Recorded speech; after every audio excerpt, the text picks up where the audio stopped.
आज जो हमने बात करनी है वो बात बेसिकली होनी है evolution and development of Vaishnav sects, some preliminary points. हम जानते हैं कि भारत के अंदर जो बहुत सारे जो दार्शनिक प्रस्थान रहे हैं, बहुत सारे जो स्कूल ऑफ थॉट्स रहे हैं, जिसको हम ठीक भारतीय भाषा में कहें तो जिनको लेकर के बाद में संप्रदायों का विकास हुआ, जिसका हम अंग्रेजी में जो ट्रांसलेशन है वो सेक्ट करते हैं। हालांकि वो पूरी तरह हम कह सकते हैं कि एग्जैक्ट ट्रांसलेशन तो नहीं है, क्योंकि संप्रदाय के जो कॉनोटेशंस हैं, संप्रदाय का जो अर्थ निकलता है, ठीक ठीक वैसा अर्थ अंग्रेजी के सेक्ट शब्द का नहीं निकलता। लेकिन just for the sake of convenience हम अंग्रेजी के लिए सेक्ट शब्द का इस्तेमाल करेंगे और हिंदी के लिए हम संप्रदाय शब्द का इस्तेमाल करेंगे। उसमें दो तीन चीजें जो हैं वो समझने की हैं वैष्णव संप्रदायों को समझने के लिए। एक तो ये कि हम जब भी किसी चीज को मॉडर्न पीरियड में, आधुनिक काल में देखते हैं, तो उसको देखने का जो सबसे प्राइमरी तरीका अब बना है वो बना है क्रोनोलॉजिकल तरीका। और इस तरीके को, क्रोनोलॉजिकल तरीके को समझने से पहले हम इस बात को भी जान लें कि भारतीय परंपरा में चीजों को देखने का तरीका बिल्कुल उस तरह का क्रोनोलॉजिकल तरीका नहीं है जैसा कि वो पश्चिम में है, वेस्ट में है। क्रोनोलॉजिकल से हमारा अर्थ है समय की रेखा में, इतिहास की रेखा में चीजों को बिंदुवार क्रम के अनुसार सीक्वेंशियल ऑर्डर में समझना। जैसे मैं ये कहूं 10वीं शताब्दी में ये हुआ, फिर 11वीं शताब्दी में ये हुआ, फिर 12वीं शताब्दी में ये हुआ, ये एक तरीका है चीज को देखने का। और ये जो टाइमलाइन डेवलप करने वाला आइडिया है, ये एक रीसेंट आइडिया है जो हम ये कह सकते हैं कि कॉलोनियल इंपैक्ट के बाद जिसका हमारे ऊपर बहुत गहरा प्रभाव पड़ा। तो हम इन दोनों तरीकों को कंबाइन करके देखने की कोशिश करेंगे कि वैष्णव संप्रदायों का जो विकास भारत में हुआ है उसमें एक बार तो उसको उस ऑर्डर में रख लेंगे और फिर उसके बाद हम उसको भारत के समाजशास्त्रीय परिप्रेक्ष्य में, सोशलॉजिकल कंटेक्स्ट में देखने की कोशिश करेंगे और उसके बाद उसको फिलोसॉफिकल कंटेक्स्ट में भी देखने की कोशिश करेंगे कि जिसको हम संप्रदाय कह रहे हैं उनके कुछ बेसिस हैं, उनके कुछ आधार हैं। संप्रदाय का एक आधार डेवलपमेंट होने का यह है कि जैसे हमने कहा कि भारतीय परंपरा में सबसे मूल है वेद, तो पहले हम लोकेट करने की कोशिश करेंगे कि वेद के अंदर वैष्णव धर्म का क्या स्वरूप है। उसके बाद फिर हम ये देखने की कोशिश करेंगे कि उसके बाद तंत्र में, पुराणों में उसका क्या स्वरूप है, उसके बाद भक्ति काल में उसका क्या स्वरूप है, और फिर हम आधुनिक काल तक आ जाएंगे कि उसका डेवलपमेंट किस किस तरीके से, कैसे कैसे हो रहा है। तो ये क्रोनोलॉजिकल तरीका है। तो पहले हम एक बार थोड़ा सा डिस्कस कर लेंगे कि वैदिक काल में विष्णु का स्वरूप क्या था। वैदिक काल में विष्णु का स्वरूप बिल्कुल वैसा तो नहीं है जैसा पुराणों में है, लेकिन बीज रूप में उसके बहुत सारे आपको एविडेंसेस वहां पर मिलते हैं। जैसे यज्ञो वै विष्णु, जब अगर इस मामले को डिटेल में देखना हो, जैसे कि मैंने खुद भी डिटेल में रेफर किया है, तो उसके लिए सुवीरा जायसवाल मैम का काम देखा जा सकता है अगर आप उसको मॉडर्निस्ट तरीके से समझना चाहते हैं। हालांकि वो एक बिल्कुल आप कह सकते हैं कि वेस्ट का सा तरीका है चीजों को देखने का, मॉडर्निस्ट टेक है। और अगर आप परंपरा की दृष्टि से देखना चाहें तो जैसे गीता प्रेस से श्री विष्णु अंक एक बार प्रकाशित हुआ था। उसके अलावा फिर संप्रदायों के ग्रंथ हैं, रामानुज संप्रदाय के अपने ग्रंथ हैं, पुष्टि मार्ग के अपने ग्रंथ हैं। उनको हम जब संप्रदायों के जब नाम डिस्कस करेंगे तो उनको डिटेल में अलग से भी देखेंगे, या जैसे वैष्णव मताब्ज भास्कर वगैरह हैं। तो ये दो तरीके हो गए देखने के। मैं अपनी बात करते हुए दोनों को कंबाइन करते हुए देखना चाहूंगा। उसका कारण ये नहीं है कि हमारे ऊपर हम कोई ये समझते हो कि इन दोनों को इक्वल फुटिंग पे लाना है या कोई आर्टिफिशियल सिंथेसिस क्रिएट कर देना है, कोई कृत्रिम संश्लेषण क्रिएट कर देना है। हम सिर्फ ये जानना चाहते हैं कि क्या इन दोनों तरीकों को एक साथ रखने से क्या कोई वाइब्रेंट समझ डेवलप हो सकती है। तो ये हमारे लिए भी अपने आप एक मोड ऑफ इंक्वायरी होगी। तो एक एक करके देखते हैं। सबसे पहले वैदिक पीरियड के अंदर, वैदिक काल में बहुत सारे आपको मंत्र मिलते हैं जिसके अंदर विष्णु शब्द का इस्तेमाल है। तो उसमें एक चीज यह भी ध्यान रखने की है कि विष्णु शब्द का इस्तेमाल होने से हम एग्जैक्टली उसी वक्त ये नहीं बता सकते कि विष्णु शब्द के इस्तेमाल से वही कॉनोटेशन निकलते हैं जो बाद के पौराणिक पीरियड में निकलते हैं। हाँ, लेकिन शब्द आपको मिल जाएगा। जैसे यज्ञो वै विष्णु, विष्णु यज्ञ हैं। अच्छा, इसके अलावा आपको पुराणों के अंदर भी नारायण को मख भी यज्ञ का ही एक जो है शब्द है। तो विष्णु यज्ञ हैं या विष्णु या नारायण मख हैं, ये आइडिया आपको वेदों के समय से ही मिलना शुरू हो जाता है, अलग अलग आरण्यकों में, अलग अलग उपनिषदों में और खुद वैदिक मंत्रों के भी अंदर। अगर हम इसके वैष्णव के अवतारवाद की बात करें तो उसके भी कुछ कुछ सूत्र आपको वहां पर मिलते हैं। जैसे मैं just for the sake of reference अगर बात करूं तो उसमें खास तौर पर वामन अवतार को इंडिकेट करने वाले कुछ मंत्र मिलते हैं वेद में।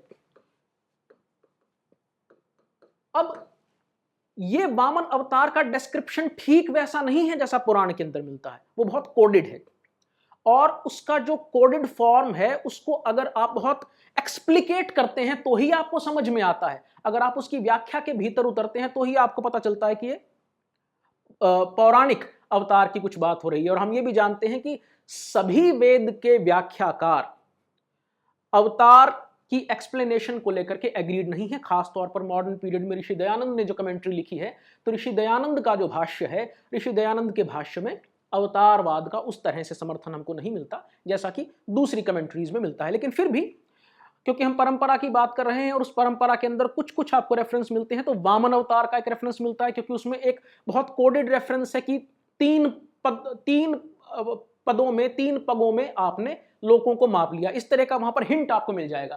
तो हमें मिल जाता है। वराह अवतार का भी आपको क्लू मिलता है और नृसिंह अवतार का भी आपको वहां पर एक क्लू मिल जाता है।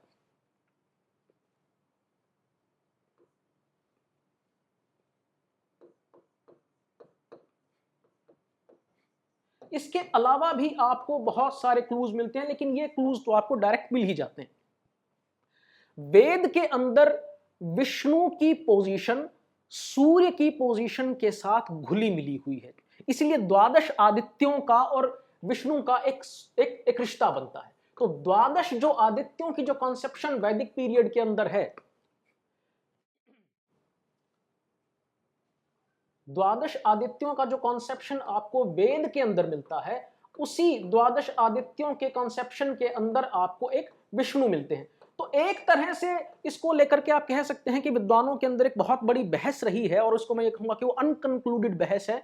एक पक्ष का मानना यह है कि वैदिक टेक्स्ट में, वेद की संहिताओं के अंदर विष्णु की वो पोजीशन नहीं है जो बाद में जिस ढंग से वो डेवलप होती है। और एक सेक्शन का कहना यह है कि भले ही विष्णु संबंधी मंत्रों की संख्या कम है, क्वांटिटेटिवली वो कम है, मात्रात्मक लिहाज से वो कम है, लेकिन क्वालिटेटिवली वो उतनी ही स्ट्रांग है।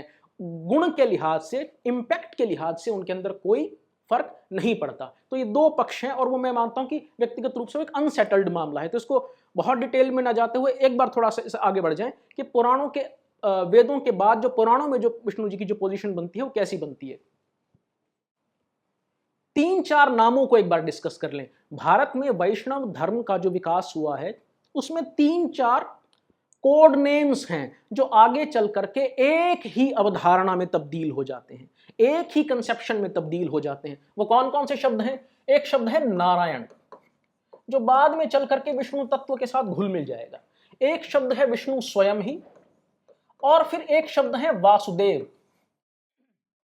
और थोड़ा सा अगर और आगे बढ़ जाएं तो बाद में जाकर के जो कृष्ण जी की जो अवधारणा डेवलप होती है उसके अंदर फिर ये चारों चीजें मिल करके एक ही हो जाएंगी। धीरे धीरे इनका विकास अलग ढंग से हुआ, जैसे जिसको हमने शुरुआत बहुत डिटेल में न जाते हुए सिर्फ उसका जिक्र कर दें, उनसे सात्वत धर्म की बात की गई थी। तो सात्वत जो धर्म है,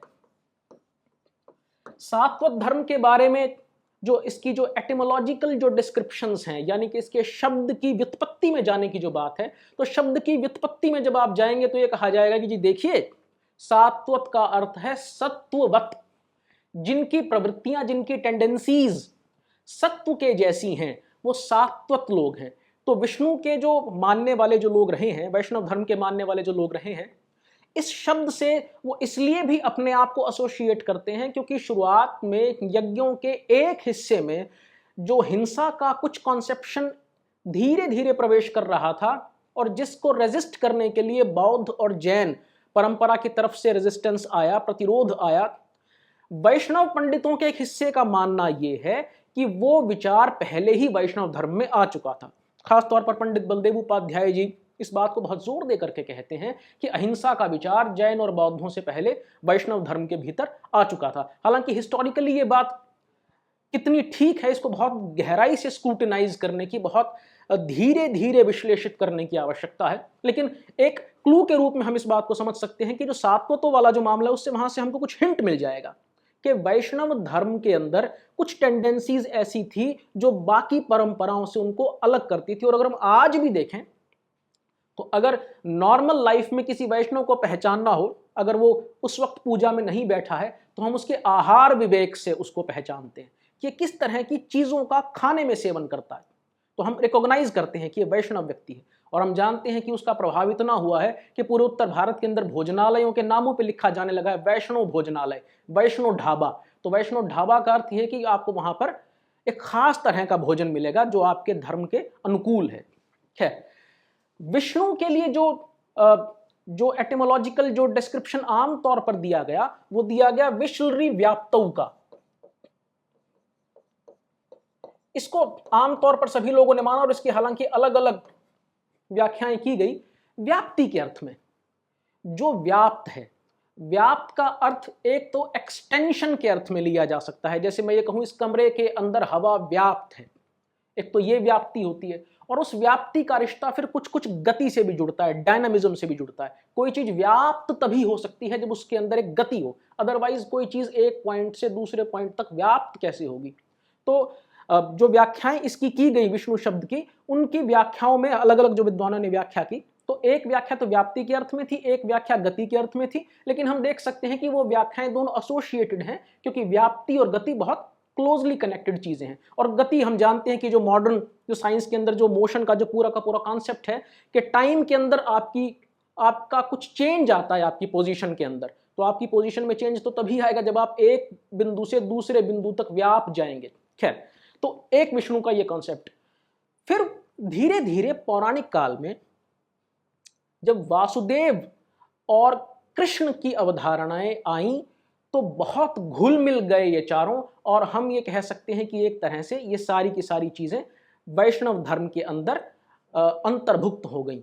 मैं फिर से कहना चाहता हूं कि ये जो अभी जो मेथड जो मैंने प्रयोग किया है विश्लेषण का, ये एक पश्चिमी मेथड है। और भारतीय परंपरा इन चारों को ऐसे अलग अलग करके और फिर मिलाने की प्रक्रिया में विश्वास नहीं करती। भारतीय परंपरा ये मानती है कि चारों शुरुआत से ही अभिन्न है। भारतीय परंपरा इसको ऐसे नहीं देखती कि चार अलग अलग अवधारणाएं थी, इतिहास के क्रम में इनके अंदर अंतर्भुक्तियां हुई, फिर ये संश्लेषित हो गई। तो अभी जो हमने मेथोडोलॉजी का इस्तेमाल किया है, वो जो मेथोडोलॉजी है, वो मेथोडोलॉजी बिल्कुल आधुनिक मेथोडोलॉजी है, जहां पर हम तत्व मीमांसीय अवधारणाओं को, एपिस्टेमोलॉजिकल कैटेगरीज को पहले एक बार अलग करके देख लेते हैं और उसके बाद फिर जोड़ करके सिंथेसाइज करके कोई नई चीज डेवलप करने की कोशिश करते हैं। भारतीय परंपरा इसको ऐसे नहीं देखती है। खैर, तो इन सब के बाद पुराणों के अंदर जो सबसे जो महत्वपूर्ण जो बात आई, जिसके कारण वैष्णव धर्म की हमारी आज की समझ बनी और आगे संप्रदायों का विकास हुआ, जिसको हम बहुत डिटेल में डिस्कस तो अभी नहीं कर पाए, लेकिन एक बार जरा उसकी फाउंडेशंस को देख लें कि वो पुराणों के अंदर वो कौन सी चीज थी जिसने वैष्णव धर्म को इतना भारत के अंदर व्यापक बनाया, और वो था उसका अवतार विवेक, अवतार तत्व। जब हम वैष्णव धर्म के संबंध में अवतार तत्व की बात करते हैं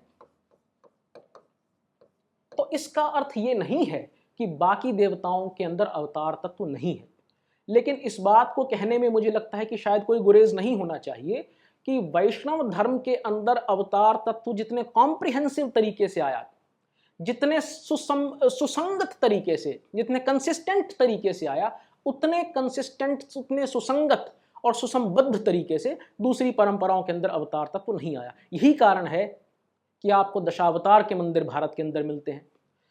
24 अवतारों की जो अवधारणा विष्णु जी के लिए रही, 24 अवतारों की अवधारणा, उन 24 अवतारों में आपको योद्धा अवतार भी मिलेंगे, परशुराम जी, नृसिंह जी, और बहुत प्रशांत अवतार भी मिलेंगे, ऋषभदेव जी, सनकादि जी, व्यास जी, जो ऋषि जैसे लोग हैं। तो आपको जो रेंज मिलता है अवतारों के अंदर, विष्णु के अंदर जिस तरह से अंतर विरोधी तत्व समा जाते हैं, ये अपने आप में बहुत बड़ा कॉम्प्रिहेंसिव सिस्टम क्रिएट करने का मैं समझता हूं कि बहुत बड़ा आधार बन गया। इसके लिए पुष्टि मार्ग में वल्लभ संप्रदाय में एक बहुत सुंदर शब्द है, और मैं समझता हूं कि उस शब्द में कम से कम मेरी व्यक्तिगत रुचि बहुत रही है, और उसका नाम है विरुद्ध धर्माश्रय। विरुद्ध धर्माश्रय का मतलब यह है जिसके अंदर कंट्राडिक्शंस एसिमिलेट हो जाती हैं। विरुद्ध धर्म का अर्थ क्या है? Contradictory tendencies. तो जिसके अंदर कंट्राडिक्टरी टेंडेंसीज वो भी एसिमिलेट हो जाएं, वो सब कंट्राडिक्टरी टेंडेंसीज जो जीवन के अलग अलग आयाम थे वो अवतार तत्व के अंदर कंपोजिट फॉर्म में विष्णु के रास्ते एक्सप्रेस हुए। और मैं समझता हूं कि वैष्णव संप्रदायों का जो इतना वाइब्रेंट विकास हुआ है कि आप असम में चले जाएं तो आपको शंकर देव का पूरा संप्रदाय मिलेगा, अगर आप महाराष्ट्र में चले जाएं तो आपको वारकरी संप्रदाय मिलेगा, दक्षिण में तो रामानुज और मध्व जैसे महान आचार्य हुए ही हुए, आप गुजरात में चले जाते हैं तो आपको वल्लभ संप्रदाय का पूरा प्रभाव मिलता है, अगर आप उत्तर प्रदेश के अंदर आ जाते हैं तो आपको रामानंदी और उसके अलावा निर्गुण संप्रदाय भी, जिसमें हम कबीर और रैदास को भी शामिल कर सकते हैं। हालांकि एक अलग डिबेट है कि उनको शामिल किस मेथोडोलॉजी से करना है, वो हम भक्तमाल के आधार पर देखेंगे। उसके अलावा फिर वृंदावन के वैष्णव संप्रदाय हैं। ये जो इतना बड़ा रेंज बनता है, उस रेंज का कारण ये है कि वैष्णव जो अवधारणा है उसके अंदर सारी की सारी टेंडेंसीज एक साथ एसिमिलेट हो जाती है। तो इसीलिए शायद वासुदेव शरण अग्रवाल जी ने विष्णु की अवधारणा को एक भारत के अंदर बहुत बड़ी क्रांतियों में से एक क्रांति माना है कि जब भारत में वैष्णव तत्व का उद्भव हुआ तो एक बहुत बड़ी क्रांति थी, क्योंकि उसमें बहुत सारी टेंडेंसीज एसिमिलेट हो गई, उसके अंदर मिल गई, हिंदी में कहें तो वो अंतर्भुक्त हो गई। हालांकि अंग्रेजी का जो शब्द है एसिमिलेशन वो पचा जाने के अर्थ में भी होता है, तो उससे कुछ दूसरे तरह के अर्थ ध्वनियां भी निकलती हैं, लेकिन अंग्रेजी में उसको एक बार बड़े रफ तरीके से हम एसिमिलेट कह सकते हैं। खैर, इसमें अगर हम थोड़ा सा और आगे बढ़ें तो एक श्लोक का उदाहरण लेते हैं जो पूरे भारत के घर घर में लगभग हर समय जब भी पूजा होती है तो बोला जाता है। विष्णु जी का एक बहुत प्रसिद्ध जो श्लोक है कि शांताकारम भुजगशयनम पद्मनाभम सुरेशम विश्वाधारम गगन सदृशम मेघवर्णम शुभांगम लक्ष्मीकांतम कमलनयनम योगभिध्यानगम्यम वंदे विष्णु भवभयहरम सर्वलोकैकनाथम।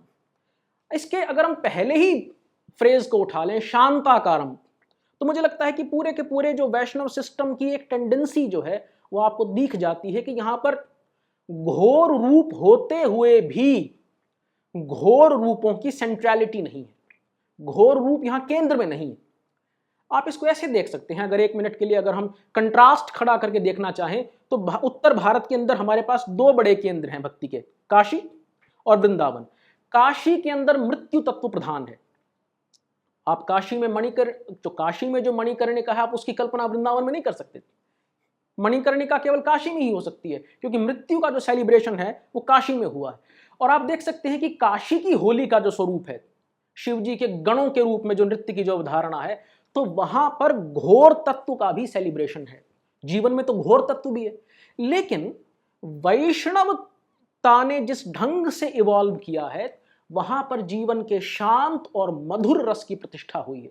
और आप देखेंगे कि जितना सौंदर्य, ऐश्वर्य और मधुर तत्व पर जो एम्फेसिस है, बल है वैष्णव संप्रदायों के अंदर, शायद पूरी दुनिया के अंदर आपको उस ढंग का जो एम्फेसिस है, बल देखने को नहीं मिलेगा। बल्कि पुष्टि मार्गीय जो आचार्य रहे, पुष्टि मार्ग के संस्थापक आचार्य वल्लभ, उनका तो मधुराष्टक प्रसिद्ध ही है, अधरम मधुरम मदनम मधुरम मधुराधिपति अखिलम मधुरम।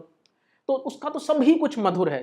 तो मुझे लगता है कि ये जो मधुरता की जो बात थी, उस मधुरता के तत्व ने पूरे समाज को विष्णु तत्व की ओर आकृष्ट किया। इसमें एक बात ध्यान देने की वो ये भी है कि अवतार तत्व की जब हम डिस्क्रिप्शन करते हैं तो अवतार तत्व का आधार क्या बनता था। तो ये बहुत बड़ा सवाल भारत के अंदर चला और लोगों ने इसका अलग अलग ढंग से जवाब दिया कि ईश्वर अवतार क्यों लेते हैं। एक जवाब तो जो परंपरा कहती है वो ईश्वर की तरफ से खुद ही आया, क्योंकि गीता को हम ये मानते हैं कि गीता सुगीता कर्तव्या किमन्यई शास्त्र विस्तरई या स्वयं पद्मनाभस्य मुख्य पद्मोद्य निःसृता। वो तो भगवान ने खुद ही कही है कि गीता ही आप उठा लीजिए और शास्त्रों का आपने क्या करना है, किमन्यई शास्त्र विस्तरई, why to go into other details, है ना जी, दूसरे स्क्रिप्चर्स में जाके आपने क्या करना है। तो गीता में भगवान ने कहा परित्राणाय साधूनां विनाशाय च दुष्कृतान्। एक तो ये व्याख्या आई, स्वयं भगवान की तरफ से आ रही है ये व्याख्या, तो उसमें ज्यादा जोर भी है और उसमें ज्यादा एक एम्फेसिस भी है। तो वो जो परित्राण की जो बात की गई कि परित्राण फिर किसका करना है, भाई परित्राण करना है अपने साधुओं का, ठीक है जी, परित्राणाय साधूनाम। विनाश किसका करना है, वो दुष्कृत करने वाले लोगों का करना है। तो वो जो विनाश की बात आई उसको फिर आपने दुष्कृता नाम के साथ जोड़ दिया। तो एक में दुष्कृत तत्व, एक में साधु तत्व, एक का परित्राण करना है, एक का विनाश करना है। परित्राणाय साधुना विनाशाय च दुष्कृतान। और फिर धर्म संस्थापनार्थाय, एक कंपोजिट जो आपका टास्क बना, जो श्री भगवान ने अपने मुख से कहा कि धर्म संस्थापनार्थाय। एक तो ये व्याख्या बनी अवतार तत्व की, उसमें धर्म संस्थापना को भी हम एक बार जोड़ लें। लेकिन आप देखेंगे कि इस पूरी व्याख्या में जो स्वयं श्री भगवान के मुख से आ रही है, इसके अंदर वॉर का एलिमेंट प्रधान है। परित्राण या विनाश, ये अटैक और डिफेंस का जो पूरा मैकेनिज्म है उसमें जुड़ी हुई बात। और आप जानते हैं कि ये बात जिस जगह पर कही जा रही है, वो कुरुक्षेत्र में कही जा रही है, वो लोकेशन अपने आप में वॉर लोकेशन है। वो जो साइट है वो साइट अपने आप में वॉर की साइट है। लेकिन भक्तों ने जिस ढंग से डिफाइन किया, परंपराओं ने, खास तौर पर रामानुज संप्रदाय के अंदर एक व्याख्या आई कि भगवान अवतार लेते हैं भक्तों के आश्लेष के लिए, भक्तों को एम्ब्रेस करने के लिए, भक्तों की प्रसन्नता के लिए वो अवतार लेते हैं, उसमें और कोई दूसरा हेतु नहीं है। तो वो जो व्याख्या है, मैं ये मानता हूं कि ये दो व्याख्याएं ब्रॉडली, बाकी सारी व्याख्याएं इन्हीं दो व्याख्याओं के अंदर हम एक तरीके से मर्ज कर सकते हैं, लेकिन जो दो ब्रॉड जो व्याख्याएं बनती हैं, एक तो ये कि भक्तों के आश्लेष के लिए, भक्तों की प्रीति के लिए, और दूसरा टास्क ये जो बनता है। तो ये हो गया अवतार का फिलोसॉफिकल फाउंडेशन। मेरा मानना यह है कि भारत में वृंदावन के आसपास और दूसरे परंपरागत वैष्णव संप्रदायों में जिस ढंग से भगवान विष्णु या बाद में कृष्ण कहें कि समझ विकसित हुई है, वो इसकी तरफ ज्यादा झुका हुआ है। लेकिन बाद में जब हमारी हिस्टोरिक जरूरतें बदलती चली गई, और आप जानते हैं कि जिस ढंग से भारत के अंदर पूरा माहौल बना और खास तौर पर समुदायों और धर्मों के बीच में कुछ द्वंद्व की स्थितियां, कुछ डायलेक्टिकल स्थितियां उत्पन्न हो गई, तो व्याख्या फिर इस तरफ भी झुक गई। खैर, इसको फिलहाल यही रोक करके अब हम भक्ति काल पर आ जाएं कि वो भक्ति काल के अंदर किस तरह से एक्सप्रेस होता है वैष्णव तत्व। भक्ति काल के अंदर वैष्णव तत्व, और एक बार इस भक्ति काल की बात करके फिर हम वापस लौट जाएंगे जिसको भक्ति आंदोलन भी कई बार लिटरेचर के अंदर कह दिया जाता है। इस भक्ति काल को एक बार छोड़ करके हम फिर एक बार बैक लौट जाएंगे कि हम संप्रदायों का एक बार जरा, संस्कृत संप्रदायों का एक बार जरा थोड़ा सा टेबुलेशन करने की कोशिश करेंगे कि वो किस किस तरह से डेवलप हुए और उसके क्या क्या कारण थे और वो किसका रिस्पॉन्स दे रहे थे। खैर, भक्ति काल का जो वैष्णव आंदोलन है उसकी जो दो प्रमुख धाराएं कही गई, वो कही गई सगुण धारा और निर्गुण धारा। अब ये जो सगुण धारा और निर्गुण धारा है, मेरा अपना मानना ये है कि इसके जो दोनों के बीज थे वो बीज उपनिषद काल में पहले से ही थे, क्योंकि उपनिषद में भगवान को जिस तरह से समझा जा रहा था ब्रह्म तत्व को, तो उसमें एक जगह तो ये भी कहा जा रहा था कि उस वो शब्द, रूप, रस, स्पर्श से अतीत है, और एक जगह यह भी कहा जा रहा था कि सब रस उसमें है। तो दोनों तरह की कंसेप्शंस आपको मिल रही थी। तो उपनिषद में जब यह बात आ रही थी कि वो रूप, रस, शब्द, गंध और स्पर्श से अतीत है, उस वक्त जो फिलोसॉफिकल कंसेप्शन बन रहा था वो नजदीक जा रहा था निर्गुण के। और जब यह कहा जा रहा था कि सब रस उसमें है, और एक जगह रसो वही सह की बात आई, परमात्मा के लिए कहा गया वो तो रस ही है, रसो वही सह। तो वो जो पूरी कॉन्सेप्शन है, रस की जो पूरी कॉन्सेप्शन है, वो पूरी कॉन्सेप्शन सगुण के नजदीक चली गई। आगे चल करके इन सगुण और निर्गुण धाराओं का जिस ढंग से भारत में विकास हुआ, वो समझता हूं, मेरी व्यक्तिगत समझ ये है कि वर्तमान में हम जो वैष्णव धर्म उत्तर भारत में देखते हैं, उसका जो प्रेजेंट फॉर्म है, जो वर्तमान उसकी संरचना है, वो पूरी की पूरी संरचना इस भक्ति काल से तय होती है। कुछ संप्रदाय ऐसे हैं जो संस्कृत शास्त्र से आ रहे थे। इन दोनों संप्रदायों की जो बड़ी टेबुलेशन है, उसकी पूरी समझ हमें जिस एक ग्रंथ से मिलती है, हालांकि बहुत सारे ग्रंथ हैं, लेकिन एक ऐसा ग्रंथ है हमारे पूरे के पूरे भक्ति काल के अंदर जिसको लोगों ने अपने नाम के पीछे लगाया, भक्तमाली कहा गया। तो नाभाजी का जो भक्तमाल है, वो नाभाजी का भक्तमाल अपने आप में एक बहुत बड़ा फ्रेम ऑफ रेफरेंस था। तो नाभाजी का भक्तमाल सिर्फ एक कंपाइलेशन नहीं है। अगर हम नाभाजी के भक्तमाल को सिर्फ एक कंपाइलेशन के रूप में देखेंगे तो हमारे पास वैष्णव धर्म की समझ कुछ थोड़ी सी ट्विस्टेड हो जाएगी। तो मेरे लिए भक्तमाल सिर्फ एक कंपाइलेशन ना हो करके, it is not just a compilation work but it generates a particular frame of reference. ये एक खास तरह का फ्रेम ऑफ रेफरेंस क्रिएट करता है, जिस फ्रेम ऑफ रेफरेंस के अंदर फिर आप सगुण को भी ले सकते हैं और निर्गुण को भी ले सकते हैं। और उसके बाद जितने भक्तमाल लिखे गए हैं, आप जानते हैं कि नाभाजी के भक्तमाल के बाद भी बहुत सारे भक्तमाल लिखे गए हैं। उन सब भक्तमालों की कंपाइलेशन तो अलग है, लेकिन मूल बात तो कंपाइलेशन की है नहीं। मूल बात है फ्रेम ऑफ रेफरेंस की। इसलिए फ्रेम ऑफ रेफरेंस के रूप में वो सब भक्तमाल कमोबेश थोड़ा ज्यादा ऊपर नीचे नाभाजी को ही एक तरीके से हम कहें कि फॉलो करते रहे। तो सगुण और निर्गुण तत्व के, और विष्णु के अंदर जो सगुण तत्व भी है और जो निर्गुण तत्व भी है, उसकी पूरी की पूरी डिस्क्रिप्शन के लिए हमारे पास जो टेक्स्ट है जो संस्कृत में नहीं है, भक्तमाल संस्कृत में नहीं है। तो भक्तमाल जो काव्य की, जो भक्ति काल की जो भाषा है, हम जानते हैं उस पूरी भक्ति काल में जो चीजें लिखी जा रही थी, कहीं जा रही थी, तुलसी जो कह रहे थे, कबीर जो कह रहे थे, रैदास, दादू, धन्ना, पीपा, ये तमाम लोग जो कह रहे थे, ये तमाम लोग अपनी बातें नॉन संस्कृत तरीके से कह रहे थे, संस्कृत के बाहर अपनी बातें कह रहे थे, लोक भाषाओं में अपनी बात कह रहे थे। अब सवाल ये उठता है कि तो फिर वो कौन से वैष्णव संप्रदाय थे जो संस्कृत में अपनी बात कह रहे थे? तो एक बार हम उस बात पर फिर लौट आते हैं कि वो कौन लोग थे जिन्होंने संस्कृत के अंदर वैष्णव संप्रदायों की फाउंडेशंस रखी। तो उसके अंदर हमारे पास 3-4 जो बड़े सेलिब्रेटेड नाम हैं, जिसको हम चतुः संप्रदाय भी कहते हैं। तो उसमें सबसे बड़ा जो टॉप नाम हमारे पास है वो श्री रामानुज का है, जिनको श्री संप्रदाय का संस्थापक हम मानते हैं, या सीधे सीधे कह दे रामानुज संप्रदाय का संस्थापक। रामानुज के साथ दक्षिण में ही मध्व हैं, उनके साथ वल्लभ हैं, और एक और हमारे पास बहुत बड़ा नाम है जिसने उत्तर भारत में भी अपनी बहुत गहरी छाप छोड़ी है, और वे हैं निम्बार्क। तो ये 4 हमारे पास बड़े सिस्टम्स हैं, वैष्णव सिस्टम्स हैं, जिन्होंने संस्कृत में काम किया। अब सवाल यह है कि संस्कृत में काम करने का मीनिंग क्या है? क्या संस्कृत भाषा में ही काम करने का अर्थ होता है कि भाई हम कहें कि वो संस्कृत परंपरा का काम है? नहीं, संस्कृत परंपरा में काम करने की कुछ बेसिक कंडीशंस भारत के अंदर लगाई गई हैं। और वो क्या कंडीशंस लगाई गई हैं? कंडीशन ये लगाई गई है कि अगर आपको अपना संप्रदाय एस्टैब्लिश करना है, if you intend to establish your संप्रदाय एज अ संप्रदाय, तो उसकी प्री कंडीशन क्या रखी गई है? आपको प्रस्थानत्रयी पर भाष्य लिखना होगा। You have to write a commentary on the Prasthanatrayi. तो प्रस्थानत्रयी क्या है हम सभी जानते हैं, लेकिन just for the sake of convenience उसको रिपीट कर लें।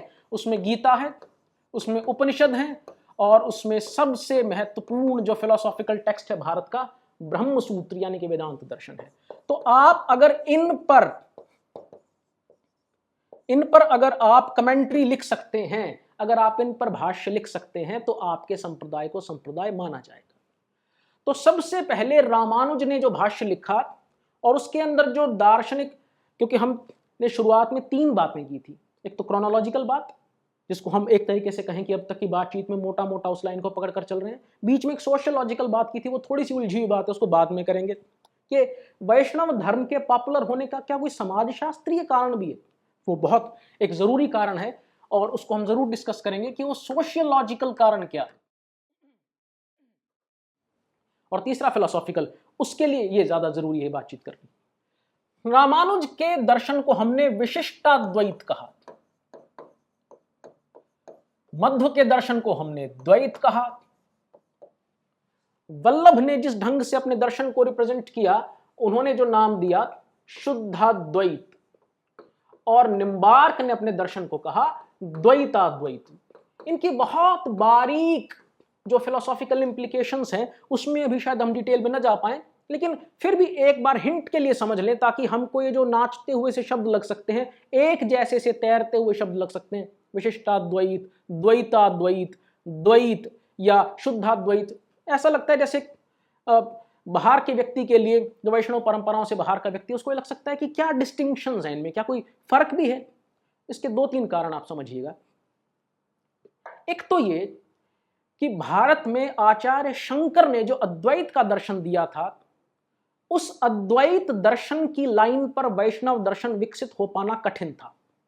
तो वैष्णव आचार्यों के सामने सबसे बड़ा फिलोसॉफिकल चैलेंज, सबसे बड़ी दार्शनिक चुनौती यह थी कि वो ब्रह्मसूत्र की कोई ऐसी व्याख्या पेश करें जिसके आधार पर वैष्णव दर्शन का कोई ठीक ठीक विकास हो पाए, और वैष्णव दर्शन का ही नहीं, वैष्णव साधना प्रणालियों का भी ठीक से विकास हो पाए। तो जब हम वैष्णव संप्रदाय कहते हैं तो ऐसा थोड़ा ही है कि उसका कोई केवल दर्शन ही है, उसकी एक आचार संहिता भी है, उसकी एक साधना परंपरा भी है। बल्कि मैं यूं कहूंगा कि संप्रदाय का जो सबसे केंद्रीय चीज है वो तो उसकी साधना प्रणाली है।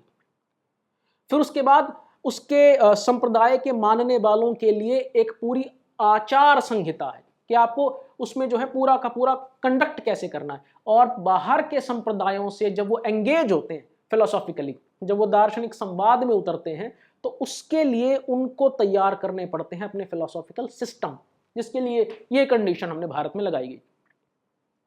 दूसरी बात जो मित्रों के साथ अक्सर चलती रहती है, और मैं इस बात को भी जिक्र कर देना उचित समझता हूं, कि भारत के अंदर अलग अलग लोगों में अलग अलग वैभिन्न कितना ही क्यों न रहा हो, हम दुनिया को कैसे देखते हैं, हम ईश्वर तत्व को कैसे देखते हैं, उसमें कितना ही फर्क क्यों ना रहा हो, एक कॉमन कंसेंसस हमने बना लिया। और वो कॉमन कंसेंसस क्या बना लिया? वो कॉमन कंसेंसस ये बना लिया कि आप अगर अपनी बात कहेंगे, किसके बेसिस पर कहेंगे? आप में और मेरे बीच में वो क्या समान ग्राउंड होगा जिस पर खड़े होकर हम बात कर पाएंगे? और वो समान ग्राउंड बनता है ये प्रस्थानत्रयी, गीता, उपनिषद और ब्रह्मसूत्र। आपको अपनी बात कहनी है तो इनके आधार पर कहिए, मैं अपनी बात कहूंगा तो इनके आधार पर कहूंगा, और फिर देखेंगे कि उसके बाद फिलोसॉफिकल डायलॉग में से क्या निकलता है। इन तीनों चीजों को समझने के लिए जो बेसिक जो सेट ऑफ टर्मिनोलॉजी है, उस बेसिक सेट ऑफ टर्मिनोलॉजी को अगर आप समझ लें तो हमारे भारत में तमाम दार्शनिक प्रणालियां 3 तत्वों के बीच में इंटर रिलेशन को लेकर के बहुत एक्सप्लोरेशन करती रही। और वो 3 तत्व क्या हैं? ईश्वर, जीव और प्रकृति। ईश्वर को आप ब्रह्म कह लीजिए, बहुत ज्यादा उसमें अंतर नहीं है, हालांकि बिल्कुल स्ट्रिक्टली फिलोसॉफिकल टर्म्स में ईश्वर और ब्रह्म तत्व की अवधारणा में अंतर है, लेकिन एक बार हम इनको बराबर रख लेते हैं। ईश्वर, जीव और प्रकृति, जिसे आप जड़ तत्व भी कह लीजिए। रामानुज की भाषा में कहें तो चित्त और अचित्त, चित्त और अचित्त। खैर, अब हुआ ये कि इन तीनों के बीच में रिश्ता कैसा है? त्रैत के लोगों ने, जो मॉडर्न पीरियड में ऋषि दयानंद ने कहा, त्रैत में तो इन तीनों को ही एक ऑटोनोमस कैटेगरीज माना गया, स्वायत्त कैटेगरीज माना गया, कि तीनों अपना अपना डेवलपमेंट अलग अलग ढंग से करती हैं। ईश्वर अलग, जीव अलग और प्रकृति अलग। उनका नाम ही त्रैत था, त्रैतवाद। अद्वैत में यह कहा गया, अद्वैत में यह कहा गया कि ये जो पूरा का पूरा जो संसार है वो उस अल्टीमेट रियलिटी का विवर्त है, उस परम सत्य का, पर ब्रह्म का विवर्त है। देखिए, हम आधुनिक समय में किसी भी चीज को जब पढ़ते हैं तो हमेशा ये कहते हैं भी किसी भी काम का कोई कारण होता है, किसी भी कार्य का, किसी भी इफेक्ट का एक कॉज है। मैंने पेन को छोड़ दिया तो पेन नीचे आ गया, कार्य हुआ नीचे गिरना, कॉज हुआ ग्रेविटेशनल फोर्स। मैं अगर इसको थ्रो कर दूं पेन को, तो पेन उड़ता उड़ता प्रोजेक्टाइल मोशन लेगा, तो ये हो गया कार्य, कॉज हो गया मेरा थ्रो का फोर्स। फिर मैं उसके कंपोनेंट जो है ना रिजॉल्व कर लूंगा कि जिसको कौन कौन से कंपोनेंट इसको उड़ाते हुए लेकर के चले जाएंगे। सवाल ये है कि ये जो कार्य कारण का जो रिश्ता है, उस कार्य कारण के रिश्ते की जो व्याख्या भारत में हुई वो 2 लाइन पे हुई। एक लाइन पकड़ी शंकर ने, आचार्य शंकर ने यह कहा कि ये जो आपको कार्य दिखाई पड़ रहा है इस दुनिया के रूप में, वो ब्रह्म का विवर्त है, आभास देता है। उसके लिए बहुत पॉपुलर एनालॉजी क्रिएट की गई रज्जू सर्प की, जो भारत के बच्चे बच्चे को पता चल गई। अगर हम ये कहें कि भारत में किसी गांव के आदमी से भी अगर हम ये पूछें, साधारण आदमी से भी ये पूछें कि शंकर का अद्वैत क्या है, तो वो कहेगा सर्प रज्जू, रस्सी, रस्सी है, अंधेरे में सांप जैसी दिख रही है। तो जब वो अंधेरे में सांप जैसी दिख रही है तो वो रस्सी सांप हो नहीं गई है, रस्सी सांप में कन्वर्ट नहीं हो गई है, रस्सी सिर्फ सांप का एक इल्यूजन दे रही है, उसे कहा गया विवर्त। इस बात को और आगे डिटेल में न ले जा करके सीधा हम इस बात पर आ जाएं कि वैष्णवाचार्य इस बात से पूरी तरह एग्री नहीं थे। वैष्णवाचार्यों ने कहा कि देखिए, ये जगत ब्रह्म का परिणाम है, विवर्त नहीं है। और परिणाम अपने कॉज से क्वालिटेटिवली पूरी तरह अलग नहीं हो सकता। अगर ये जगत असत है तो जिससे ये उत्पन्न हुआ है वो पूरी तरह सत्य कैसे हो जाएगा? यानी कि सत्य वस्तु से पूरी तरह, आप यूं कह सकते कि पूरी तरह एक ट्रू डोमेन से कुछ फॉल्स एलिमेंट कैसे निकल जाएगा? एक डोमेन जो पूरा ट्रू है उसमें से कुछ फॉल्स एलिमेंट अगर निकल आए तो फिर तो हमको चेक करना पड़ेगा क्या उस ट्रू डोमेन में टोटल ट्रू एलिमेंट्स थे। खैर, इस प्रश्न को लेकर के इन्होंने, चारों आचार्यों ने अपना अलग रास्ता पकड़ा। एक तो ये रास्ता वहां से अलग हो गया, इन्होंने परिणामवाद का रास्ता पकड़ा, और फिर उस रास्ते में चार अलग अलग रास्ते बनाए गए। एक विशिष्टाद्वैत का रास्ता, एक द्वैत का रास्ता, एक शुद्धाद्वैत का रास्ता और एक द्वैताद्वैत का रास्ता। इसमें से खास तौर पर मैं दो की चर्चा कर लूं। रामानुज का विशिष्टाद्वैत बहुत नजदीक है द्वैत के, लेकिन उसमें बिल्कुल एग्जैक्ट पोजीशन जो ब्रह्म तत्व की है वो प्रकृति और जीव की नहीं मानी गई, तो इसलिए इसका नाम ही दे दिया गया विशिष्टाद्वैत। आप देख सकते हैं इस नाम की अगर आप स्ट्रक्चरिंग को देखेंगे, अगर आप इसकी संधि करने लग जाएंगे एटिमोलॉजिकली, तो विशिष्ट अद्वैत है। कुछ कुछ उनकी बात रख भी ली और वहां से रास्ते को अपने को अलग भी कर लिया। शुद्धाद्वैत जिसमें जीव को अणु माना गया, और इस रास्ते का नाम बाद में पुष्टि मार्ग रखा गया। पुष्टि भक्ति, भगवान का अनुग्रह होता है आप पे, भगवान की जो सेवक है वो पुष्टि कर, एक तरीके से तो पुष्टि जो शब्द है, इस पुष्टि शब्द के अंदर ही फिर शुद्धाद्वैत की पूरी एक्सप्लेनेशन की गई। निम्बार्क का केस थोड़ा सा अलग था। निम्बार्क ने एक बहुत बैलेंस्ड रास्ता पकड़ा, और मैं अगर अपनी व्यक्तिगत बात करूं तो मेरा झुकाव, पर्सनल झुकाव निम्बार्क के द्वैताद्वैत की तरफ अधिक है। निम्बार्क ने यह कहा कि दोनों सिमल्टेनियसली होते हैं, दोनों एक साथ होते हैं, हमेशा भेद और अभेद एक समय पर होता है। इसको एक तरीके से ऐसे समझ लीजिए, बहुत अगर हम इसको बहुत रफ और बड़े मोटे मोटे तरीके से समझना चाहें तो मिट्टी से घड़ा बना तो घड़े की आइडेंटिटी मिट्टी से अलग हो गई है, क्योंकि घड़े का फंक्शनल एस्पेक्ट वो नहीं है जो मिट्टी का है। मिट्टी वो काम नहीं कर सकती जो घड़ा कर रहा है, तो घड़े ने एक सेपरेट आइडेंटिटी ले ली है, ये भेद हो गया। लेकिन घड़ा क्योंकि मैटीरियली उसी कंपोनेंट से बना है जिस कंपोनेंट से मिट्टी बनी है, इसलिए घड़ा पूरी तरह मिट्टी से अभेद एक तरीके से कहें कि भेद नहीं रखता, उसमें कॉमनैलिटी भी है। तो जहां जहां हम देखेंगे तो हम पाएंगे कि उसके अंदर भेद भी है, डिस्टिंक्शन भी है और अभेद भी है, कॉमनैलिटी भी है। तो व्यक्तिगत रूप से अच्छा, यही निम्बार्क आगे चल करके कहूं, अगर मैं एक ढंग से कहना चाहूं तो वृंदावन तत्व के सबसे क्लोज कोई आ बैठा तो आचार्य निम्बार्क आ बैठे, जिनको परंपरा में भगवान निम्बार्क कहा जाता है। हम जानते हैं कि हम इनके नाम अभी इस बातचीत में इस सामान्य ढंग से ले रहे हैं, आचार्य रामानुज, आचार्य मध्व, लेकिन परंपराओं के अंदर इन्हें भगवान का ही एक तरीके से श्रद्धा के रूप में प्रतिरूप कहा जाता है, तो निम्बार्क कहते तो भगवान निम्बार्क। खैर, इस पूरी बात को करने के बाद अब हम जरा इसको डिस्कस करना शुरू करें कि ये पूरा का पूरा कॉन्सेप्शन हो गया जो संस्कृत परंपरा से आ रहा था चार आचार्यों का, लेकिन इसमें थोड़ा सा अंतर पैदा हुआ बाद में जब वैष्णव साधु परंपरा डेवलप हुई, और जब वो उसका एक रूप हमको बैरागियों में देखने को मिलता है, तो ये थोड़ा सा इसका फॉर्मेशन अलग है, वो एग्जैक्ट ऐसा नहीं है। कैसा है? वहां रामानुज की जगह रामानंद आ गए हैं। अगर मैं ये कहूं कि उत्तर भारत के अंदर पूरे के पूरे वैष्णव सिस्टम को रेगुलेट करने में किसी एक व्यक्ति का सबसे अधिक कंट्रीब्यूशन रहा है, और पूरे जनमानस में जिस व्यक्ति ने पूरी की पूरी वैष्णव फिलॉसफी को घर घर तक पहुंचा दिया है, तो उसमें अगर सबसे बड़े की, अगर हम जो है ना एक तरीके से कहें कि की सेलिब्रेटेड फिगर्स का नाम लिखेंगे तो उसमें सबसे बड़े नाम हमारे लिए रामानंद होंगे। खैर, तो उत्तर भारत की वैष्णव साधु परंपरा ने रामानुज की जगह आचार्य श्री रामानंद को रखा, या परंपरा की भाषा में कहें तो भगवान रामानंद को रखा। मध्व ही रहे, उनका एक्सेप्टेंस वैसे का वैसा हुआ। वल्लभ की जगह कहीं कहीं विष्णु स्वामी का नाम रखा जाता है, ये मानते हुए कि वल्लभ जिस दार्शनिक परंपरा को मानते हैं वो दार्शनिक परंपरा दरअसल शुरू होती है विष्णु स्वामी से। हालांकि उनका कोई स्वतंत्र ग्रंथ उपलब्ध नहीं है, इसलिए इस बात को लेकर के बहुत बहस चलती रहती है कि वल्लभ और विष्णु स्वामी के दर्शन के बीच में क्या क्या संबंध है। रामानंद, मध्व, विष्णु स्वामी और निम्बार्क, ये वैसे के वैसे रहे। तो पहले जो हमने नाम लिखे थे रामानुज, मध्व, वल्लभ और निम्बार्क, आप देख सकते हैं उसमें दो नामों में थोड़ा सा अंतर आ गया है। तो जो चतुः संप्रदाय संस्कृत ट्रेडिशन में माना जाता है, वैष्णव साधु परंपरा में, वैरागी परंपरा में थोड़ा सा उसके अंदर हेरफेर हो गया। उसके हालांकि हिस्टोरिकल रीजंस रहे हैं और वो कुछ दार्शनिक कारण भी हैं और वो कुछ निरे गैर दार्शनिक कारण भी हैं। तो उनकी डिटेल्स में हम नहीं जाएंगे क्योंकि उनमें कुछ ऐसे कारण भी हैं जिनको शायद सार्वजनिक रूप में कहने पर थोड़ी द्वंद्व का आभास होगा, थोड़ा डायलेक्टिक्स का आभास होगा, इसलिए अभी हम उनको ड्रॉप करेंगे। खैर, ये पूरा का पूरा मामला देखने के बाद अब हम आ जाते हैं आधुनिक समय पर। तो आधुनिक समय को समझने के लिए एक सैंपल के रूप में, क्योंकि बहुत विस्तार हम उसका नहीं ले सकते, दो कारणों से कि एक तो मेरा व्यक्तिगत अनुभव उत्तर भारत का है, तो मैं चाहूंगा कि मैं उत्तर भारत की बात करूं चूंकि मैंने उन चीजों को सीधे सीधे देखा है। और दूसरा कारण ये कि बहुत डिटेल में बात को करना शायद समय के लिहाज से भी उतना अनुकूल नहीं होगा।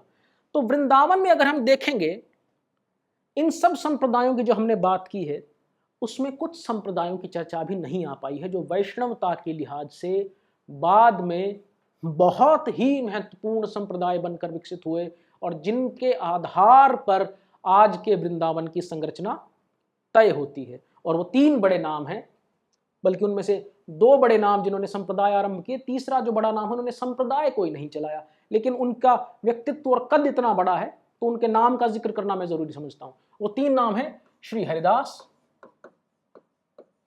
जिनसे हरिदासी संप्रदाय एक तरीके से हम कह सकते हैं कि उसको आरंभ किया गया, श्री हित हरिवंश जी,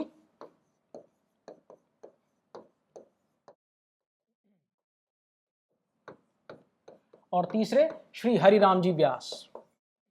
इनको शॉर्ट में कई बार हरित्रयी भी कहा दिया जाता है।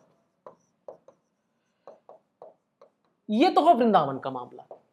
काशी में कबीर और रैदास, भक्तमाल के अनुसार ये दोनों रामानंदी परंपरा के अंदर गिने जाएंगे।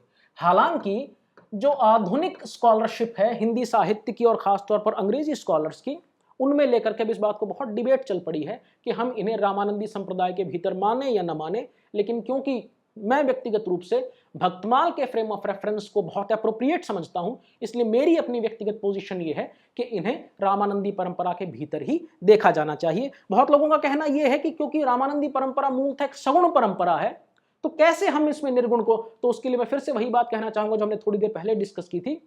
सगुण और निर्गुण का युगपत सिमल्टेनियसली होना भारत के लिए कोई नई बात नहीं है।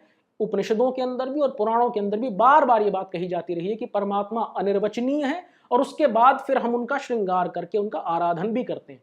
तो उनकी अनिर्वचनीयता, उनकी निर्विशेषता, उनका तमाम क्वालिटीज के परे होना और उनका तमाम क्वालिटीज से भरे होना, ये दोनों एक साथ हो जाते हैं। इसलिए मुझे व्यक्तिगत रूप से इसमें कोई प्रॉब्लम नहीं लगती, लेकिन इस बात को मैं फिर से कह देना जरूरी समझूंगा कि मॉडर्न स्कॉलर्स के अंदर इस बात को लेकर के बहुत गहरा डिस्प्यूट है। खैर, इन सब का एक कॉमन आधार क्या है? इन सब का कॉमन आधार यह है कि ये अपने सिस्टम को बिल्ड करने के लिए किसी संस्कृत टेक्स्ट का सहारा नहीं लेते। ये तीनों अपना फाउंडेशन बिल्ड करते हैं केवल और केवल शुद्ध आध्यात्मिक अनुभव पर, और यूं कहें कि वहां इन सभी परंपराओं में, जिसमें हालांकि हम हरिराम व्यास जी को एक बार अलग कर लें क्योंकि इनसे कोई संप्रदाय नहीं चला, संप्रदाय चले श्री हरिदास से और श्री हित हरिवंश से। इसके अलावा कुछ और संप्रदाय भी वृंदावन में रहे, जैसे ललित संप्रदाय। इन सब संप्रदायों का जो विकास हुआ वृंदावन में, उसके पीछे की कहानी इस बात से जुड़ती है कि वैष्णव तत्व में विष्णु जी के पूरे तत्व पर कार्य के साथ साथ जो स्त्री तत्व है, जो लक्ष्मी तत्व है, उसका भी, जिसको हम टेक्निकली श्री तत्व कहते हैं, उस श्री तत्व का भी अपना एवोल्यूशन चल रहा था।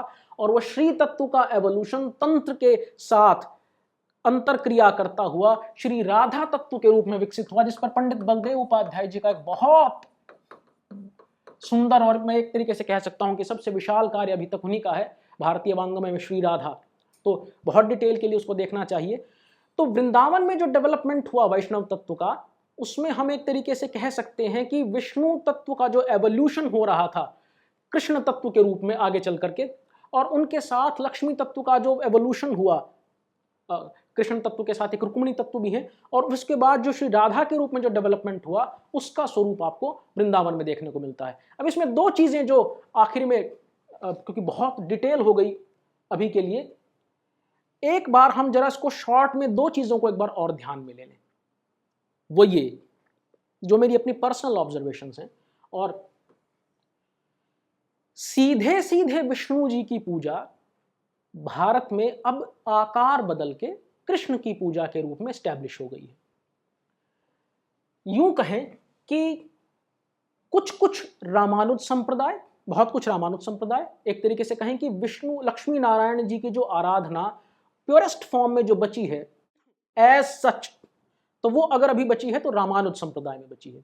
बाकी संप्रदायों में लक्ष्मी नारायण, या हम यूं कहें कि विष्णु जी और श्री लक्ष्मी जी की जो पूजा है वो कन्वर्ट होकर के, जो विष्णु तत्व और श्री तत्व है वो कन्वर्ट होकर के कृष्ण राधा तत्व में तब्दील हो गया, और लगभग सभी संप्रदायों ने फिर उसे ही ग्रहण कर लिया।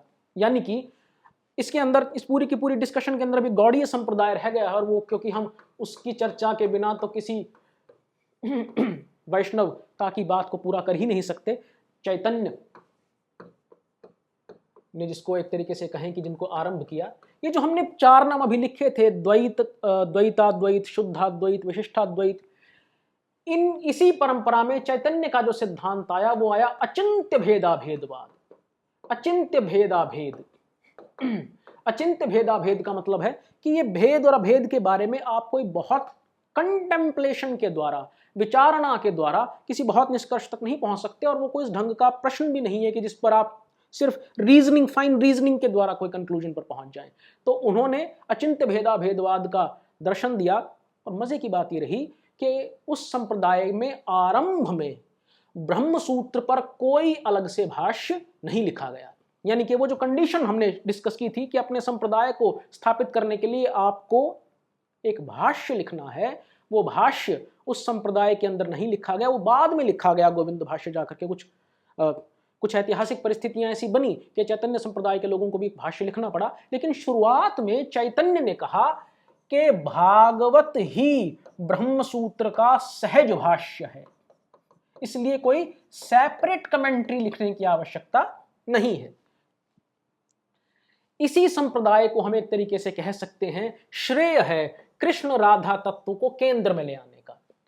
हालांकि वृंदावन में मेरी अपनी ऑब्जर्वेशन ये है कि हालांकि इस बात पर मतभेद हो सकते हैं बहुत ज़्यादा, क्योंकि ये एक बहुत व्याख्या का सवाल है, हम इसको ऐसे सीधे सीधे नी जर्क रिएक्शन में मैकेनिकली सॉल्व नहीं कर सकते। लेकिन मेरी अपनी ऑब्जर्वेशन ये है कि वृंदावन के राधा कृष्ण तत्व का जिसका सबके साथ सबसे क्लोज कनेक्शन बनता, वो थ्योरेटिकली सबसे क्लोज कनेक्शन निम्बार्क संप्रदाय के साथ बना। हालांकि हम ये कह सकते हैं व्यक्तिगत रूप से कि और ये जो चैतन्य संप्रदाय है, गौड़ीय संप्रदाय है, इस गौड़ीय संप्रदाय को माध्व गौड़ीय संप्रदाय कहा गया। माध्व गौड़ीय, इन्होंने अपना जो संबंध है वो मध्व के साथ जोड़ा, द्वैत फिलॉसफी के साथ जोड़ा। हालांकि हम जानते हैं कि बाद में इस बात को लेकर डिबेट चली और कुछ लोगों ने कोशिश की कि चैतन्य मत को एक स्वतंत्र मत के रूप में प्रतिष्ठित किया जाए, लेकिन बाद में उसका प्रतिवाद हुआ और चैतन्य संप्रदाय का गौड़ीय संप्रदाय के माध्वानुगत्य को लेकर के दैट वी फॉलो आचार्य मध्व, ऐसे कह करके कमेंट्रीज आई, एक्सप्लेनेशंस आई, इलेबोरेशंस आई। वृंदावन में अगर हम देखें तो दो संप्रदाय जिनका बहुत बड़ा कंट्रीब्यूशन है संस्कृत परंपरा के लिहाज से, तो वो है एक तो गौड़ीय परंपरा जो चैतन्य से आरंभ हुई और जिसको श्रेय है वर्तमान वृंदावन का जो ढांचा पूरा का पूरा देने में, जिसमें तीन बड़े सिद्धांतकार रूप, सनातन और जीव, रूप गोस्वामी, सनातन गोस्वामी और जीव गोस्वामी, ये गोस्वामी त्रय वो लोग हैं जिन्होंने वृंदावन के वर्तमान स्वरूप के फाउंडेशंस, थ्योरेटिकल फाउंडेशंस और देवालयों के स्वरूप का जो पूरा फाउंडेशन है वो भी पूरा का पूरा तैयार किया। लेकिन इसके साथ साथ निम्बार्क संप्रदाय ने एक बहुत गहरा काम किया, और वो ये कि युगल तत्व की जो वर्तमान अवधारणा है वृंदावन की, उसका सबसे नजदीक जो संपर्क संस्कृत ट्रेडिशन में जिसके साथ बना वो निम्बार्क परंपरा थी। तो युगल तत्व जिसको हम कहते हैं और जिस पर हम ये कह सकते हैं कि आज के वृंदावन की पूरी कॉन्सेप्शन खड़ी हुई है वो निम्बार्क के साथ। बाकी जो ब्रज का इलाका था उसमें वल्लभाचार्य की पूरी परंपरा, हालांकि वल्लभ की पूरी परंपरा गोवर्धन, गोकुल इन क्षेत्रों के साथ ज्यादा जुड़ती है। मथुरा, यहां पर आप देखेंगे कि आपको वल्लभ मत का प्राधान्य मिलेगा। तो ये एक तरीके से हम कहें कि वर्तमान के अंदर ये पूरा का पूरा ढांचा बनता है। ये सब पूरा का पूरा एक हम कहें कि कंटूर्स देखने के बाद अगर मुझसे ये पूछा जाए कि वो कौन सी नई फिलोसॉफिकल ग्राउंड है जो वैष्णव दर्शन ने दी, जिसकी वजह से वैष्णव दर्शन इतनी गहराई के साथ भारत में व्याप्त हो पाया, तो उसमें ये सब बातें कहने के बाद मैं अपनी कुछ बात कहना चाहूँगा। और वो अपनी बात ये है कि मनुष्य को दो तरह के भूमियां हमेशा चाहिए होती हैं। एक होता है ट्रांसेंडेंटल ग्राउंड, यानी कि इस जगत के अतीत मुझे कुछ चाहिए होता है, लेकिन उसके साथ साथ मुझे इसी लोक में भी कुछ चाहिए होता है। और नॉन ट्रांसेंडेंटल, और सबसे बड़ा चमत्कार तब घटित होता है जब कोई ऐसा दर्शन आता है जो ट्रांसेंडेंटल और नॉन ट्रांसेंडेंटल के बीच एक पुल क्रिएट करता है। ये पुल क्रिएट करना इतना आसान काम नहीं होता। मेरा व्यक्तिगत मानना ये है, जो आलवंदार स्तोत्र के अंदर जो एक पहला और एक आखिरी शब्द जो वहां पर आए हैं, भगवान विष्णु के लिए वहां पर जो दो शब्द आए हैं, उन दो शब्दों पर थोड़ी सी बात करके हम इस बात को समझने की कोशिश करेंगे कि वैष्णव दर्शन की अपील दरअसल इतनी इमोशनल किस लिए है।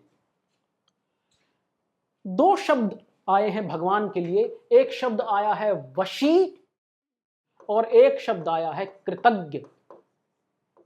और भी बहुत सारे शब्द आए हैं, लेकिन ये दो शब्दों की बात कर लें। आमतौर पर पूरी दुनिया के अंदर परमात्मा को लेकर के जो कॉन्सेप्शन रहा है, वो कॉन्सेप्शन ये रहा है कि परमात्मा वो है जो सबको कंट्रोल करता है, जो सबको रेगुलेट करता है, जो सबको अपने वश में कर लेता है, जो सबसे ताकतवर है, सबसे पावरफुल है, वो सब कुछ जानता है। लेकिन पहली बार इस भारत में एक ऐसा दर्शन आया जिसने ये कहा कि भगवान सिर्फ वश में करता नहीं, वो खुद वश में हो भी जाता है। तो पूरे ग्राउंड को हमने रिवर्स कर दिया, और जितनी प्रॉक्सिमिटी, जितना नजदीक लाके हमने खड़ा कर दिया भगवान को, मुझे लगता है कि ऐसा पहले कभी नहीं हुआ था। और ये बिल्कुल पाथ ब्रेकिंग चीज थी, जिसने पूरे के पूरे परमात्म तत्व के स्वरूप को ही हमारे सामने अलग कर दिया। वशी है भगवान। और उसके लिए कितने सारे उदाहरण दिए गए कि जिसको आपने कॉमन लोक भाषा के अंदर जब आपने भजन रचे कि भक्त के वश में है भगवान, वो जो पूरी की पूरी भक्त के वश में है भगवान की जो लोक भाषा है, उसको अगर एक कोडेड वर्ड में कहा जाए तो वो कोडेड वर्ड ये है, वशी। इसके बहुत सारे आपको फिर पौराणिक आख्यान मिले। राम द्वारा शबरी के बेर खा लेना, जटायु जी का स्वयं तर्पण करना। एक जगह पंडित रामकिंकर उपाध्याय ने जब मानस की व्याख्या की है, तो उन्होंने एक बहुत विशेष प्रसंग का उल्लेख किया है कि जब जटायु जी जब अपना देह छोड़ रहे थे, तो राम जी की आंखों में आंसू थे। तो उन्होंने कहा कि ये शायद अपने तरह का एक अकेला इंस्टेंस ऐसा बनता है, और जटायु जी मुस्कुरा रहे हैं क्योंकि जटायु जी स्वयं श्री राम जी की गोद में है। तो पंडित रामकिंकर उपाध्याय जी ने यह लिखा कि शायद ये अकेला ऐसा इंस्टेंस बनता है जहां पर जीव हंस रहा है और ब्रह्म रो रहा है। तो ये जो रोल रिवर्सल इस ढंग का हुआ, ये इस ढंग का जो रोल रिवर्सल हमने अपने एपिस्टेमिक स्पेस में किया, अपनी तत्वमीमांसीय भूमि में जो हमने रोल रिवर्सल किया, मुझे लगता है कि उससे परमात्मा और जीवात्मा के बीच की दूरी को हमने एक अलग ढंग से पाट दिया। वैसे नहीं जैसे अद्वैत ने किया था। अद्वैत का तरीका रसोत्पत्ति का तरीका नहीं था, अद्वैत का तरीका एक दूसरे ढंग का तरीका था। वैष्णव आचार्यों ने दूसरा तरीका अपनाया। तो वहां पर भक्त को, और इसके लिए भक्तमाल के शुरुआत में ही कहा गया कि भक्ति भक्त भगवंत गुरु चतुर नाम वपु एक, ये चार अलग अलग नाम है लेकिन वास्तव में कंसेप्चुअली एक ही है। तो हमने एक अलग ढंग की यहां पर कंसेप्शन क्रिएट की। लेकिन इस बात को यहां पर भी ये भी ध्यान रखना चाहिए कि हमारे यहां लिबरेशन की अवधारणा भी वो नहीं है जो अद्वैत के अंदर है। वैष्णव दर्शन के अंदर जो लिबरेशन की अवधारणा है वो परमात्मा के नित्य कैंकर्य में है। कैंकर्य का अर्थ उनकी सेवा में, उनको प्रसन्न करने में। तो यहां पर भक्त अपनी जो टॉप जो अचीवमेंट मानता है, वो टॉप अचीवमेंट ये है कि मैं किसी तरह भगवान की सेवा में काम आ जाऊं। और आप देखेंगे कि वो जो नित्य कैंकर्य का जो संस्कृत आइडिया है, वो बाद में चल करके वृंदावन के अंदर लीला प्रवेश के आइडिया के रूप में हमको अलग ढंग से देखने को मिलता है। और दूसरा शब्द है कृतज्ञ। हम भगवान का कृतज्ञ तो हमें होना चाहिए कि उसने हमें इतना कुछ दिया। भगवान क्या किसी के कृतज्ञ हो सकते हैं? ये तो ये वैष्णव फिलोसोफर्स का मैं समझता हूं कि ये जो कंट्रीब्यूशन है फिलोसॉफिकल, जब उन्होंने यहां ला करके चीज को खड़ा किया कि हम इस तरीके की कथाएं सुनते रहे कि भगवान कृष्ण की उंगली से खून बहने लगा, द्रौपदी जी ने कपड़ा बांध दिया, और उसका प्रतिदान देने के लिए फिर भगवान को स्वयं जो है धृतराष्ट्र के दरबार में आना पड़ा। तो यहां पर आप देख सकते हैं कि ब्रह्म जो है वो जीव का कृतज्ञ है। अदरवाइज जो सेमेटिक ट्रेडिशंस हैं और जो दूसरी अलग अलग जो परंपराएं हैं, वहां पर जीव भगवान का कृतज्ञ होता है। यहां पर कुछ अलग ढंग की बात हो रही है, यहां पर भगवान ही जीव के कृतज्ञ हो गए। तो मेरा व्यक्तिगत मानना यह है कि ये कुछ ऐसे और भी बहुत सारी बातें हैं जिसको हम बाद में डिस्कस कर सकते हैं। ये कुछ एक बिंदु ऐसे थे जिनकी वजह से वैष्णव दर्शन पूरे भारत के समाज में व्याप्त हो गया। इस जगत को, इस माया को भगवान की ऐश्वर्य शक्ति कहा गया। जितना सेलिब्रेशन भगवान के रूप का और गुण का, जिससे हम कह सकते हैं कि एक स्पेशल तरह की अपनी इंडिजिनस ट्रांसेंडेंटल एस्थेटिक्स हमने क्रिएट की, वो पूरा का पूरा श्रेय वैष्णव दर्शन को जाता है। तो अभी के लिए इतना ही। थैंक्स।